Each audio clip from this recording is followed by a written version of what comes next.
Friends, एक बार फिर से आपका दोस्त सेट से रिलेटेड सेकेंड वीडियो लेकर आपकी सेवा में फिर से उपस्थित है। तो गाइस, आज मैं आपको टाइप्स ऑफ सेट के बारे में एक जनरल इंफॉर्मेशन देना चाहता हूँ। टाइप्स ऑफ सेट पे आएंगे, जो एग्जांपल्स मैंने एक्सरसाइज से लिख दिए थे उसी में मैं डिस्कस कर लूँगा और आपको अच्छे समझ में आ जाएगा कि जो टाइप्स ऑफ सेट होते हैं बहुत टाइप्स के होते हैं, बट मेनली सेट को कितने टाइप्स में डिवाइड किया गया ये मैं आपको बताने वाला हूं अभी इस लेक्चर। तो मेनली सेट को टू टाइप्स में डिवाइड किया गया, दो तरीके से डिवाइड किया गया इसको। किस बेसिस पर? सेट में जो ऑब्जेक्ट हैं, जो वस्तुएं हैं, जिनका कलेक्शन है, जिन वस्तुओं का, वो वस्तुएं गिनी जा सकती हैं या फिर नहीं गिनी जा सकती हैं इस आधार पर। इसका मतलब काउंटिंग की जा सकती है ऑब्जेक्ट की या काउंटिंग नहीं की जा सकती। अगर काउंटिंग करना पॉसिबल है, ठीक है, तो फाइनाइट सेट बोलेंगे। अगर काउंटिंग करना पॉसिबल नहीं है तो उसको हम बोलेंगे नॉन फाइनाइट सेट। हिंदी में बोले तो परिमित, फाइनाइट का मतलब परिमित, नॉन फाइनाइट का मतलब गाइस अपरिमित समुच्चय, जिसमें ऑब्जेक्ट के जो नंबर्स हैं, ऑब्जेक्ट की काउंटिंग की जा सकती है उसको फाइनाइट मतलब परिमित, जिसमें ऑब्जेक्ट की, जिस सेट में, जिस कलेक्शन में ऑब्जेक्ट की काउंटिंग नहीं की जा सकती, गिनती नहीं की जा सकती, उसको नॉन फाइनाइट, हिंदी में बोले तो अपरिमित बोलते हैं। ठीक है गाइस, चलिए। तो मेनली जनरली दो तरीके से डिवाइड किया गया सेट को, finite set, non finite set. Non finite set, ठीक है गाइस। बाकी और भी सेट हैं, ठीक है ना। कुछ बच्चों के दिमाग में आ रहा होगा और भी टाइप के सेट होते हैं, नहीं, वो इन्हीं की कैटेगरी में डिवाइड हुए हैं। मेनली दो पार्ट में डिवाइड किया गया, फिर उसके बाद इनकी कैटेगरी में आएंगे, इनमें से तोड़ा जाएगा उनको, ठीक है ना। जो आपके सेट्स होते हैं कई तरीके के, सिंगलटन सेट, ठीक है ना, और नल सेट, ये सारे सेट जो भी होते हैं वो इन्हीं की कैटेगरी में आते हैं, ठीक है, इन्हीं के अंदर होते हैं। तो फाइनाइट का मतलब एक्चुअली क्या है गाइस, कोई भी कलेक्शन सेट होगा तो वो सेट फाइनाइट हो सकता है या फिर नॉन फाइनाइट। हिंदी में बोले तो परिमित, परिमित समुच्चय। अब आप लोग लिख पाएंगे समुच्चय, ठीक है ना, ऊपर लिखा हुआ है अपरिमित समुच्चय। हिंदी वाले भाई साहब बिल्कुल भी परेशान ना हो, अपरिमित समुच्चय, ठीक है। परिमित समुच्चय का मतलब गाइस अवयवों की संख्या गिनना पॉसिबल हो, एलिमेंट मतलब ऑब्जेक्ट को गिनना पॉसिबल हो। जिस अवयव में, मैं यही लिख दे रहा हूं, अवयव नहीं, जिस समुच्चय में, जिस समुच्चय का मतलब जिस सेट में, जिस कलेक्शन में, ठीक है ना, ऑब्जेक्ट को, ऑब्जेक्ट मतलब वस्तु को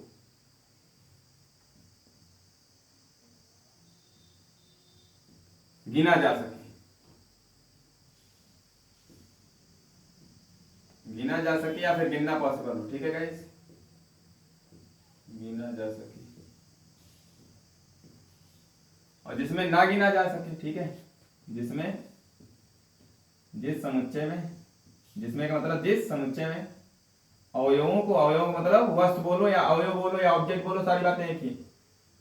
अवयव मतलब ऑब्जेक्ट या वस्तु, कुछ भी बोलो, मेंबर, कुछ भी बोलो, अवयवों को गिना ना जा सके मतलब गिनना संभव ना हो, उस तरीके के समुच्चय क्या बोलेंगे, नॉन फाइनाइट सेट, या हिंदी में बोले तो अपरिमित समुच्चय, ठीक है गाइस। अब ये कलेक्शन थे, तो इन कलेक्शन में जो जो भी कलेक्शन सेट हो गया था, वो सेट, जो होगा नहीं सेट उससे कोई मतलब ही नहीं। अब मुझे सेट पढ़ना है ना, तो उस सेट में जो भी कलेक्शन सेट हो गया है इसमें से, ठीक है, पहले क्वेश्चन के जो 9 पार्ट है उसमें से जो भी कलेक्शन, जो भी पार्ट सेट का काम कर रहा है, उसमें से आपको ये देखना है कि कौन सा सेट इस कैटेगरी में जाएगा, फाइनाइट में या फिर नॉन फाइनाइट में, ठीक है गाइस। चलिए, तो पहला क्या था, the collection of all months of a year beginning with letter J. किसी वर्ष के, किसी साल के उन महीनों की संख्या बताइए, उन महीनों को बताइए जो जे से प्रारंभ होता हो। कैपिटल कैपिटल लेटर या किसी भी लेटर से, स्मॉल कैपिटल से कोई मतलब नहीं, सिर्फ जे से स्टार्ट होता हो। ठीक है, तो जे से स्टार्ट होने वाले मैंने बता दिए जनवरी, जून, जुलाई। ठीक है, ये 3 मंथ है आपके पास, तो ये मंथ का जो कलेक्शन था इन 3 का सबके लिए उतना ही होगा। ठीक है, किसी भी स्टूडेंट से आप पूछेंगे तो क्लियर है, कुल मिला के सेट है। ठीक है, अभी इससे पहले डिस्कस किया। अगर सेट है तो फाइनाइट है कि नॉन फाइनाइट, पहले तो इतना जज करना है। अब सबके लिए जनवरी, जून, जुलाई ये 3 होंगे, तो तीनों की काउंटिंग करना पॉसिबल है कि नहीं है। सबसे पूछेंगे 1 2 3 बोलेगा, 1 2 3 सब बोलेंगे। इसका मतलब इसकी काउंटिंग की जा सकती है, इस सेट की काउंटिंग, इस सेट के एलिमेंट जो है, एलिमेंट का मतलब उस सेट के अंदर जो ऑब्जेक्ट है जिसकी नेमिंग कर रहे हैं हम लोग, जनवरी, जून, जुलाई। ठीक है ना, इन तीनों को ऑब्जेक्ट बोलो या मेंबर बोल लो या एलिमेंट बोल लो या अवयव बोल लो। ठीक है गाइस, ये तीनों की गिनती करना पॉसिबल हो गया। इसका मतलब इस समुच्चय के, इस सेट के अवयवों की काउंटिंग की जा सकती है, ऑब्जेक्ट की काउंटिंग की जा सकती है। तो ये सेट किस कैटेगरी में जाएगा? फाइनाइट में। ठीक है गाइस, ये कौन सा सेट हो जाएगा? पहला फाइनाइट सेट। ठीक है गाइस, पहला परिमित समुच्चय होगा गाइस, फाइनाइट सेट। ठीक है, आई होप आपको समझ में आ रहा होगा। फिर से नोट डाउन कर लेना है, उसके सामने लिख लेना है कौन सा सेट है कौन सा नहीं है। ठीक है, दूसरा और तीसरा तो सेट है ही नहीं गाइस, तो सेट नहीं है तो इन दोनों किस कैटेगरी में जाएगा? किसी में नहीं। जब सेट है ही नहीं तो पहले सेट होगा तब दोनों में से किसी कैटेगरी में जाएगा ना। जब सेट है ही नहीं तो क्या, कोई दिक्कत ही नहीं, इन दोनों को हटा देते हैं हम। ठीक है ना, चलिए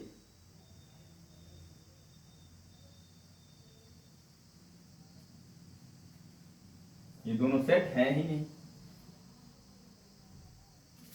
आगे बढ़ते हैं। ये सेट है, चलिए the collection of all boys in your class. ठीक है, आपकी क्लास में, क्लास 11th में जितने भी स्टूडेंट हैं, क्या काउंटिंग करना पॉसिबल नहीं है? है पॉसिबल। तो इस कलेक्शन में, इस सेट में जो एलिमेंट हैं, जो अवयव हैं, जो ऑब्जेक्ट हैं, सारी बातें एक ही हैं, उनकी काउंटिंग करना पॉसिबल है कि नहीं? गिनना संभव है, 50 है, 60 है, कुछ भी होंगे, तो उनकी काउंटिंग करना पॉसिबल है। इसका मतलब काउंटिंग कर सकते हैं जिस समुच्चय में ऑब्जेक्ट को गिना जा सके, ऑब्जेक्ट की काउंटिंग की जा सके, उसको फाइनाइट सेट बोलेंगे। तो ये क्या हो जाएगा? परिमित समुच्चय या फाइनाइट सेट। एक बार हिंदी एक बार इंग्लिश में मैं लिख दे रहा हूं कि हिंदी मीडियम और इंग्लिश मीडियम दोनों बच्चों को समझ में आए। ठीक है गाइस, फाइनाइट का मतलब ही परिमित होता है। ठीक है ना, तो इंग्लिश मीडियम वाले भी लिख लेंगे फाइनाइट सेट। ठीक है, आगे चलते हैं। The collection of all members less than 100, sorry members नहीं नंबर, सॉरी नंबर है गाइस, उन नंबर्स, नेचुरल नंबर्स की बात हो रही है जो 100 से छोटे हैं। ठीक है, तो 100 से छोटे 99 तक काउंटिंग हो सकती है। ठीक है,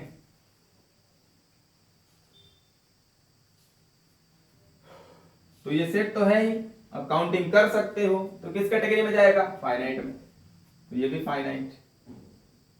आई होप के तरीके से आपको सब कुछ समझ में आ रहा होगा। ठीक है, next, the collection of novels written by the writer Munshi Premchand. Munshi Premchand के द्वारा लिखे गए उपन्यासों का संग्रह। ठीक है, तो जितने उपन्यास होंगे 6-7 सबके लिए फिक्स होंगे। ठीक है ना, तो ये भी क्या होगा? काउंटिंग की जा सकती है, तो इसका मतलब फाइनाइट सेट तो है ही। अब सेट में कौन सा है? फाइनाइट है। पहले चेक कर लो सेट है कि नहीं, सेट होगा तो फाइनाइट या नॉन फाइनाइट। ठीक है, ऑल इवन इंटीजर, काउंटिंग करना संभव है। सभी समपूर्णांकों का समुच्चय, कलेक्शन, एकत्रण, ठीक है, संग्रह, कुछ भी बोलो, तो समपूर्णांक गिनना संभव है। 0 2 4 6 8 10 12 ऐसे एंड सो ऑन, कहां तक गिनते रहो, बुढ़ापा आ जाएगा, है ना। बट काउंटिंग इंड होने वाली नहीं है गाइस। तो कलेक्शन डिफाइंड तो है, वेल डिफाइंड है, बट यहां पे काउंटिंग करना पॉसिबल नहीं है। मतलब सेट तो है, बट सेट के एलिमेंट, सेट के ऑब्जेक्ट, जो कलेक्शन है उनके ऑब्जेक्ट की काउंटिंग नहीं की जा सकती। अगर काउंटिंग ना की जा सके तो उस सेट को क्या बोलते हैं? नॉन फाइनाइट सेट, हिंदी में बोले तो अपरिमित समुच्चय गाइस। ठीक है, तो ये क्या हो जाएगा? इवन इंटीजर का मामला नॉन फाइनाइट सेट। ठीक है ना, इस पे मैं इधर लिख दे रहा हूं, आई होप आप सामने लिख लेंगे, ठीक है, इसके सामने नॉन फाइनाइट सेट, ठीक है गाइस, अपरिमित समुच्चय है ये, ठीक है। The collection of questions in this chapter, ठीक है, किसी चैप्टर में 10 क्वेश्चन है, एक पर्टिकुलर चैप्टर है, तो सबके लिए उतने ही होंगे 10-10, तो ये भी क्या है, इसकी काउंटिंग की जा सकती है, ठीक है ना।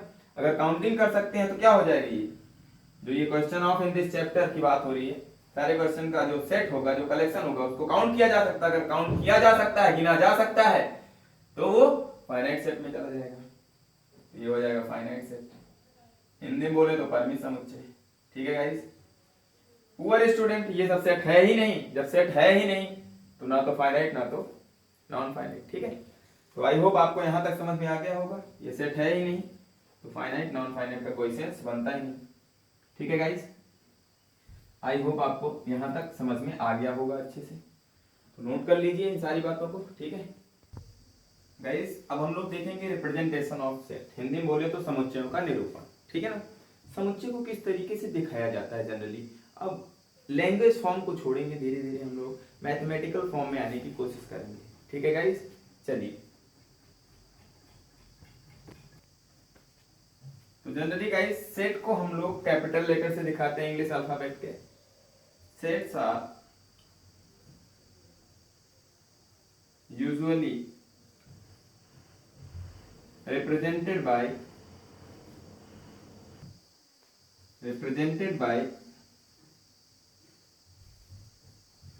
capital letter,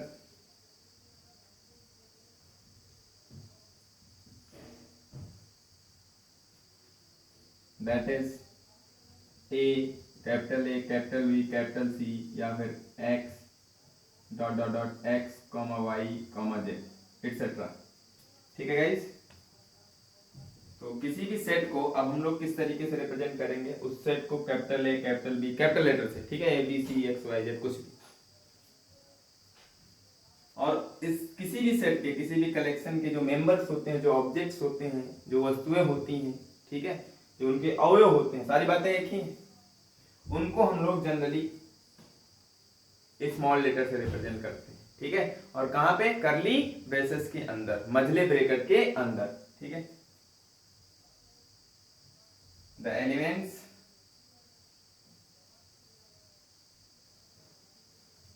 of sets are generally या यूजुअली, बात देखिए,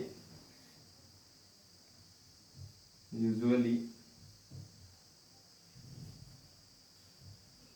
represented by the small letters of English alphabet, that is small a b c dot dot dot small x y z, dot dot का मतलब और भी हो सकते हैं, ठीक है, एटसेट्रा। तो जो एलिमेंट्स होते हैं उसको हम लोग with in curly braces, with in curly braces, देखिए कर्ली ब्रेसेस का मतलब होता है मझला ब्रैकेट गाइस, इसको हम लोग क्या बोलते हैं, कर्ली ब्रेसेस, ठीक है। इस ब्रैकेट को, मझले ब्रैकेट को क्या बोलते हैं, कर्ली ब्रेसेस, ठीक है। मझला ब्रैकेट मैं हिंदी में लिख दे रहा हूं, मझला ब्रैकेट बोले या कोष्ठक बोलो, बात एक ही है, ठीक है गाइस। हिंदी वाले भाई साहब भी समझ लें, एक बार मैं हिंदी में रिपीट कर दे रहा हूं। जो सेट होता है, जो समुच्चय होता है गाइस, उसका निरूपण प्रायः जनरली लगभग ज्यादातर कैपिटल लेटर से करते हैं। कैपिटल लेटर का मतलब capital A, capital B, capital C से दिखाते हैं, और उसके अवयवों को, the elements of the set, उसके अवयवों को गाइस, जो अवयव का मतलब उसके ऑब्जेक्ट जो होते हैं, जैसे सेब का सेट है, ठीक है, सेब का कलेक्शन है, किसी भी चीज का, तो जो उसके एलिमेंट होते हैं, उन एलिमेंट्स को स्मॉल ए, small B, small C, small letter से, जनरली ज्यादातर स्मॉल लेटर से रिप्रेजेंट करते हैं हम लोग, कहां पे, कर्ली ब्रेसेस के अंदर, ठीक है। बाय सेपरेटिंग कॉमास, यहां पे और भी एक चीज ऐड कर लेना है, बाय सेपरेटिंग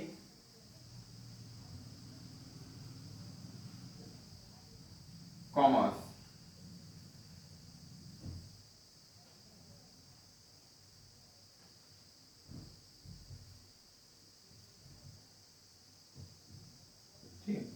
कॉमा से सेपरेट करते हैं। कॉमा का मतलब आई होप आपको कॉमा लगाना आता होगा इस तरीके से, ठीक है गाइस, ये कॉमा। सारे एलिमेंट को मध्य ब्रैकेट के अंदर कॉमा लगाकर अलग अलग करते हैं। सेपरेट करने मतलब अलग अलग करते हैं, जिससे पता चले कि इस टाइप के इतने एलिमेंट हैं, इस टाइप के इतने एलिमेंट हैं, ठीक है। जैसे मैं अब एक सेट को दिखाना चाहता हूं। मैंने मान लिया ए एक सेट है, ए एक समुच्चय गाइस, कोई समुच्चय है ए, जो कि समुच्चय क्या है,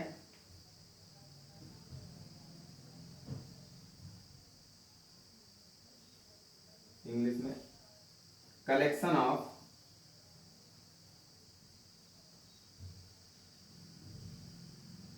क्लास 11th स्टूडेंट्स, कक्षा 11, ठीक है, के विद्यार्थियों का ढेर संग्रह, ठीक है। ये क्या कहलाएगा, एक समुच्चय। इस समुच्चय को किससे दिखा दिया, कैपिटल ए से, ठीक है। अभी तो मैंने वर्ड फॉर्म में इसको लिखा है, ठीक है। अब इसके एलिमेंट्स को मैं दिखाऊं। मैंने कह दिया मान लो आपकी क्लास में 10 स्टूडेंट थे, ठीक है, 11th में 10 ही थे, तो 10 स्टूडेंट के नेमिंग कर देनी है बस। चलिए यहाँ पे अब उनके नेम को मान लिया कैपिटल ए है। अब इस सेट को मैंने कहा कर्ली ब्रेसेस से डिनोट करते हैं, ठीक है ना, तो कर्ली ब्रेसेस यहां से यहां लगा लेना है। इनके एलिमेंट्स को मैंने लेट कर लिया, नेमिंग उनकी A B C D E F G H I, ठीक है ना, जे, ठीक है। 10 ये स्टूडेंट के नेम है, कुछ भी है इस तरीके से, राम श्याम घनश्याम आप लिखिए, कोई दिक्कत नहीं, ठीक है। तो ये 10 स्टूडेंट के नेम है, ठीक है, इसको स्मॉल लेटर से दिखा दिया। और सारे जितने स्टूडेंट हैं सबके नेम को मैंने कॉमा से सेपरेट किया, देखो, ठीक है गाइस, सब में क्या लगाया, कॉमा। तो सारे एलिमेंट के बाद कॉमा लगा के उनको सेपरेट करना है, ठीक है ना। इसका मतलब ये है guys, A B C D E F G H I J जो भी है ये इस सेट के एलिमेंट है कि नहीं है, इस सेट के एलिमेंट है कि नहीं। आई होप आपको समझ में आ रहा होगा, ठीक है। तो सेट में कितने एलिमेंट हैं, 10, ठीक है ना। और ये 10 क्या है, collection of class 11th student, ठीक है। चलिए अब यहां पर एक बात और समझनी है आपको, बहुत इंपॉर्टेंट बात है। अगर मैं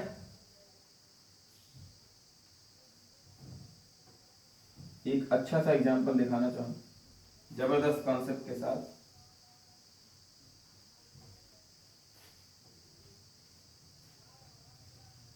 आपके पास एक सेब का कैरेट है, पेटी है, ठीक है।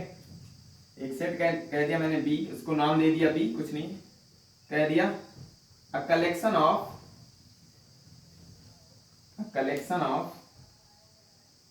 या ऐसे कह सकते हो,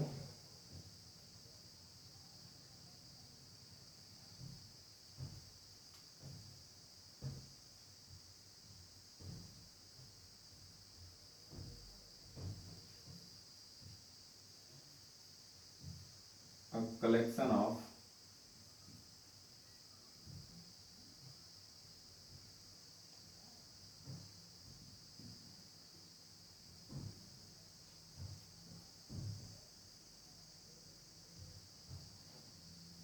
क्लास 11th बुक, ठीक है। एक कलेक्शन है आपके पास, एक ढेर है, एक संग्रह है, किसका, क्लास 11th की बुक का, ठीक है। तो क्लास 11th की बुक का कलेक्शन वेल डिफाइंड है, तो ये सेट कहलाएगा, ठीक है। देखिए ध्यान से, यहाँ पर ये बी होगा, इसको आप इस तरीके से कर्ली ब्रेसेस के अंदर रिप्रेजेंट करने की कोशिश कीजिए। तो क्या करेंगे, मान लिया हिंदी इंग्लिश कई तरीके की बुकें हैं, ठीक है, हिंदी की बुक है, हिंदी इंग्लिश, ठीक है, संस्कृत कुछ भी, फिजिक्स, संस्कृत आर्ट साइड या ऐसे कह लो, हिंदी इंग्लिश, मैं साइंस वाली बात कर रहा हूँ, फिजिक्स केमिस्ट्री मैथ, ठीक है, मैथमेटिक्स, ये 5 तरीके की बुक हैं। और इसमें बुक का कलेक्शन है, तो हमने हर एक बुक को एक ही बार रिप्रेजेंट किया है। इसका मतलब क्या है कि अगर आप ये ब्रैकेट हटा दो, इस ब्रैकेट का मतलब सेट है, सेट का मतलब ढेर है, इसके अंदर ढेर भरा हुआ कलेक्शन है, बहुत सारी बुकें हैं, बट वो सब किसकी हैं? या तो हिंदी की होंगी, या तो फिर इंग्लिश की, या फिर फिजिक्स की, या फिर केमिस्ट्री की, या फिर मैथ की। इसके अलावा कोई बुक नहीं हो सकती। मान लो ये रूम है एक तरीके से, इस रूम के अंदर ढेर सारी बुकें रखी हुई हैं, तो ये और जितनी भी बुकें हैं वो सभी बुक क्लास 11 की हैं और साइंस फैकल्टी की हैं। साइंस फैकल्टी का मतलब guys Hindi, English, physics, chemistry, math की हो सकती है। ठीक है, मैंने कह दिया Hindi, English, physics, chemistry, math की बुकें हैं 11th क्लास। तो अब इस रूम में आप घुसेंगे, कोई भी बुक निकालेंगे, कोई भी बुक निकालिए, तो या तो हिंदी की होगी, या फिर इंग्लिश की, या फिर फिजिक्स की, या फिर केमिस्ट्री की, या फिर मैथ की। इसके अलावा कोई बुक हो नहीं सकती।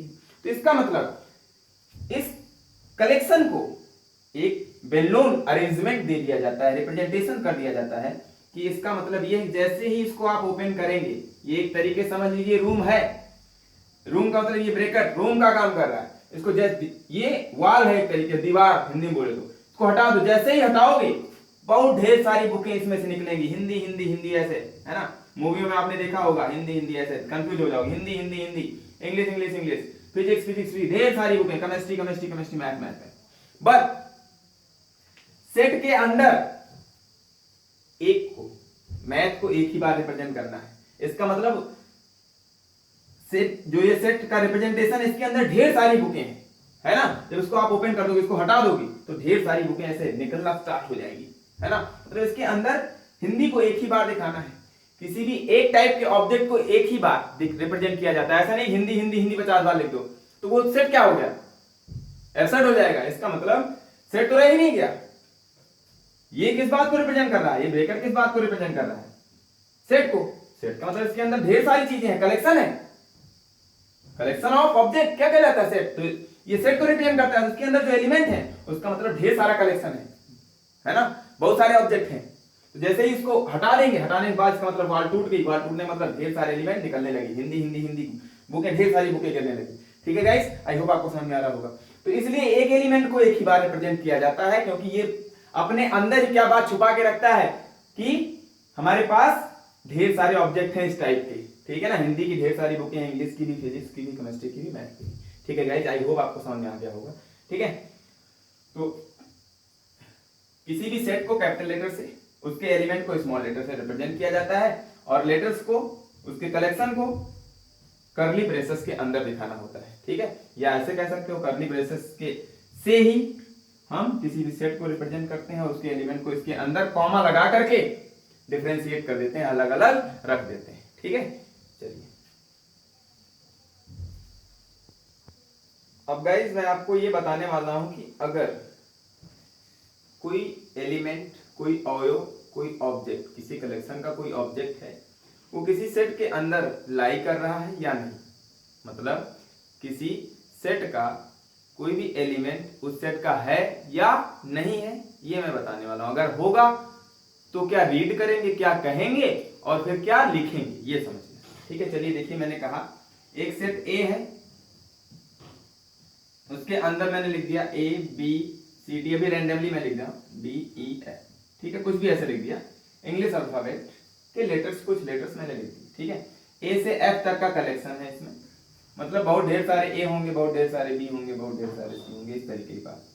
ए एक समुच्चय है, समुच्चय को हमेशा कर्ली ब्रेसेस से दिखाते हैं, उसके एलिमेंट को उसके अंदर दिखाते हैं और कॉमा से सेपरेट करते हैं। एक बात इससे पहले मैंने बता दी अभी कि किसी भी ऑब्जेक्ट को एक से ज्यादा बार लिखना अच्छा नहीं होता है, वो सेट का रिप्रेजेंटेशन क्लियर नहीं होता है ना। तो किसी एलिमेंट को ए को 2 बार नहीं लिख सकते आप, 2 बार लिख नहीं सकते, ये अच्छा नहीं होता, क्योंकि ए का मतलब क्या है, ए एक बार लिख दिया इसका मतलब इसके अंदर बहुत ढेर सारे ए हैं, तो ये सुपरफ्लुअस हो जाएगा, सेट की डेफिनेशन को फॉलो नहीं करेगा गाइस। ठीक है ना, तो इस तरीके से किसी भी एलिमेंट को एक से ज्यादा बार नहीं रिप्रेजेंट किया जाता है। आई होप आपको ये समझ में आ गया होगा। ठीक है, तो A B C D E F इसके अंदर रिप्रेजेंट किए गए हैं। अब मैंने कहा कि आपसे पूछा जाए ए जो एलिमेंट है, कितने एलिमेंट हैं इसके अंदर, 1 2 3 4 5 6। तो नंबर ऑफ एलिमेंट अगर मैं पूछूं, number of element in set ए, समुच्चय ए के अवयवों की संख्या, n का मतलब नंबर ऑफ एलिमेंट, अवयवों की संख्या किस समुच्चय में, ए में, सेट ए में कितनी है, 6 है। ठीक है गाइस, अब वो 6 क्या है, इनकी नेमिंग करनी हो तो A B C D E F बता दें। ठीक है, अब ध्यान से देखना, अगर मैं कहता कि ये बताओ कि स्मॉल ए सेट ए का एलिमेंट है कि नहीं, अवयव है कि नहीं, ऑब्जेक्ट है कि नहीं, इसका है भाई, ऑब्जेक्ट बोले या फिर इसी को एलिमेंट बोलो गाइस, या फिर इसी को और करके मेंबर भी बोलो, सारी बातें एक ही हैं, सदस्य बोल लो, क्या दिक्कत है। ठीक है, तो अगर मैं बोलता ए इस समुच्चय ए का अवयव है कि नहीं, तो आप इसका मतलब ये समझेंगे, अगर इसके अंदर कहीं ए लिखकर आ गया, ए दिख रहा है कि नहीं दिख रहा है, दिख रहा है, इसका मतलब स्मॉल ए कैपिटल ए समुच्चय का एक अवयव अवश्य है। ठीक है गाइस, तो अगर ऐसा है, मैं पूछता क्या, क्वेश्चन है आपसे, क्या स्मॉल ए समुच्चय, समुच्चय मतलब सेट, समुच्चय set A capital A, set ए का क्या स्मॉल ए एक अवयव है, तो आप क्या कहते, हाँ, क्योंकि ए इसके अंदर आ रहा है, तो स्मॉल ए इस कैपिटल ए समुच्चय का, सेट का एक अवयव है कि नहीं। भाई ए से कंफ्यूजन हो तो मैं यहां भी लिख देता हूं, चलो किसी को दिक्कत आ रही हो, क्या small B set capital A का एक एलिमेंट है, एक अवयव है, एक ऑब्जेक्ट है, एक सदस्य है कि नहीं, तो आप क्या कहते हैं, है सर, इसके अंदर आ रहा है, इसका मतलब ये सारे एलिमेंट हैं, A B C D E F क्या है, इसके एलिमेंट है, ये क्या है, ये सभी ये एलिमेंट है, ऑब्जेक्ट है, मेंबर है, अवयव है, कुछ भी कह लो। ठीक है गाइस, चलिए देखिए, अब यहां पर आप क्या कहते हैं, हाँ यस, चलिए देखिए, तो इस बात को जो यहां पे मैंने रिप्रेजेंट किया है, इसको मैंने लैंग्वेज फॉर्म में लिखा है, अगर इसको मैथमेटिकल फॉर्म में लिखना चाहूं तो क्या बोलेंगे, बी एप्सिलॉन का साइन लगाइए, एप्सिलॉन, ये एप्सिलॉन है गाइस, इसका मतलब क्या होगा, स्मॉल बी एलिमेंट है, ये एलिमेंट अवयव किसके अंदर है, कैपिटल ए के, तो स्मॉल बी कहां लाई कर रहा है, सेट ए में, मतलब इसका ये है कि स्मॉल बी एक अवयव है किसका, समुच्चय ए का, सेट ए का एक एलिमेंट है क्या, स्मॉल बी। ठीक है, इसको रीड क्या करते हैं, कैसे पढ़ते हैं, लिख तो दिया मैंने, इसका मतलब है बी ए का एक अवयव है, बी जो स्मॉल बी है समुच्चय ए का, इस समुच्चय का, इस पूरे का एक अवयव है, और इसको रीड क्या करते हैं, B small B belongs to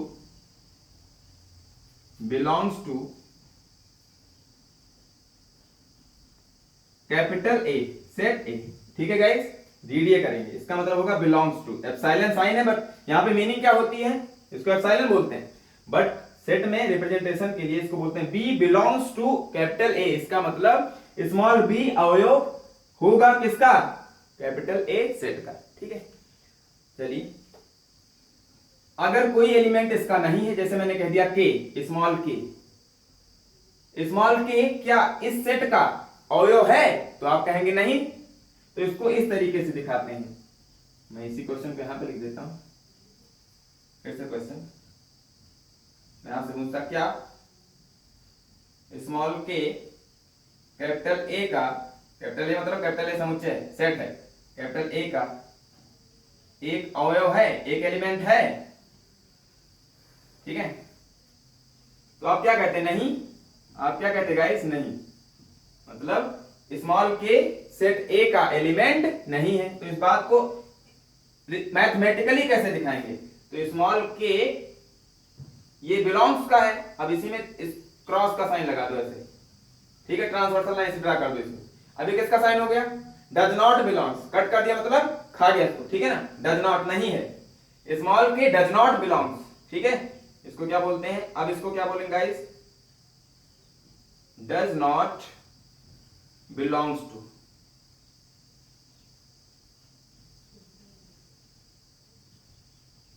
ठीक है guys, does not belongs to किसमें, ए में, इसका मतलब कि के एलिमेंट है, ये एलिमेंट इस सेट ए का एक अवयव नहीं है। ठीक है गाइस, इसके अंदर आ नहीं रहा है, क्या के है इसमें? नहीं है, तो आप कह देंगे के डज नॉट बिलोंग।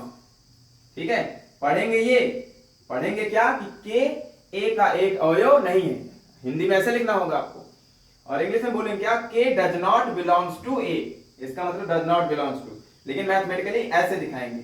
ठीक है, K does not belongs to A, B belongs to A. अगर मैं पूछता सी बिलोंग्स टू ए, सही है कि नहीं? इस सेट के लिए सी मैं ऐसे लिखता, ये क्वेश्चन सी बिलोंग्स टू ए ऐसे लिखा हुआ है, स्मॉल सी है ये छोटा सा, स्मॉल सी बिलोंग्स टू ए, क्या ये सही है? तो आप बोलते हैं हाँ, क्योंकि स्मॉल सी इस सेट के अंदर ए के अंदर लाई कर रहा है कि नहीं है, तो इसका मतलब ये बात करेक्ट है। ठीक है गाइस, अगर मैं पूछता स्मॉल जी बिलोंग्स टू ए, तो क्या ये सही है? नहीं, क्योंकि स्मॉल जी एलिमेंट जो है वो ए के अंदर तो है नहीं, ए का एक एलिमेंट नहीं है ना, तो ये बात गलत है। ठीक है गाइस, आई होप आपको समझ में आ रहा होगा। ठीक है, चलिए इसी से रिलेटेड मैं कुछ और भी क्वेश्चन लिख रहा हूं, जिससे आप और भी इन डिटेल इन बातों को समझ पाए होंगे। ठीक है, और समझने की कोशिश भी करते रहिए, तभी समझ में आने वाला है। ऐसा नहीं कि मैं कुछ ऐसा जादू लाऊंगा जिससे आपको सब कुछ समझ में आ जाएगा। ठीक है, आप समझने की कोशिश करेंगे तभी ऐसा पॉसिबल है। चलिए, अब मैं यहाँ पे कुछ क्वेश्चंस लिख रहा हूँ, ट्रू फॉल्स आपको बताने हैं। ठीक है, हमने कह दिया स्मॉल ए बिलोंग्स टू ए। ठीक है, क्या ये करेक्ट है? ट्रू फॉल्स बताना है। Small Z belongs to A, small E belongs to A, इस सेट के लिए सारी बातें हैं। Small F belongs to A, K does not belongs to A, small K does not belongs to A. True false बताना guys, बहुत important बातें हैं। D does not belongs to A, C does not belongs to A, and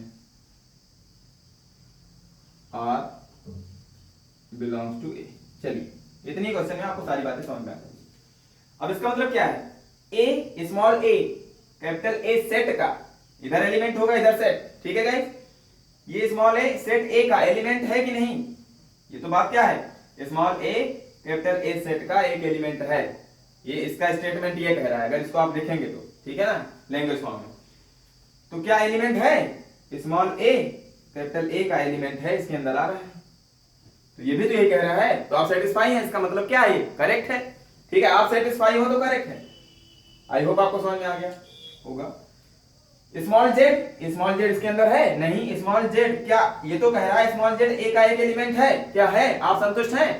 नहीं है, इसका मतलब आप satisfy नहीं हो रहे, तो ये गलत है। ये स्टेटमेंट गलत हो जाएगा, रॉन्ग हो जाएगा, फॉल्स हो जाएगा। कब? जब आप सेटिस्फाई नहीं होंगे तब।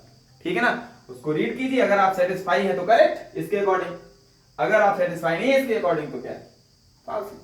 चलिए, small E belongs to A, इसका मतलब स्मॉल ई सेट ए का एक एलिमेंट है, ये तो ये कह रहा है। क्या आप सेटिस्फाई हैं? चेक कीजिए, स्मॉल ई कैपिटल ए का एलिमेंट है और ये भी यही कह रहा है, इसका मतलब करेक्ट है। ठीक है गाइस, चलिए, स्मॉल एफ ए का एक एलिमेंट है, स्मॉल एफ ए का एलिमेंट है, हाँ है, दिख रहा है, ये भी क्या है? करेक्ट है गाइस। आई होप आपको समझ में आ रहा होगा। अब स्मॉल के, अब ये स्टेटमेंट क्या कह रहा है इसको समझो, इसका मतलब है स्मॉल के सेट ए का अवयव नहीं है, एलिमेंट नहीं है। ठीक है गाइस, अब ये तो स्टेटमेंट, इसकी मीनिंग ये है कि स्मॉल के जो है ये सेट ए का एलिमेंट नहीं है, ये कह रहा है आपका ये क्वेश्चन है। तो आप सेटिस्फाई है इससे? स्मॉल के ए का एलिमेंट नहीं है, हाँ सही तो है। आप सेटिस्फाई हो रहे हैं कि नहीं? आप सेटिस्फाई हैं कि स्मॉल के इसके अंदर नहीं आ रहा है, और ये भी तो यही कह रहा है, तो आप भी सेटिस्फाई हैं, ये भी कह भी वही रहा है, इसका मतलब ये क्या है? करेक्ट है गाइस। ठीक है, स्मॉल के ए का अवयव नहीं है, क्या है इसके अंदर? नहीं है, आप भी तो यही कह रहे हैं।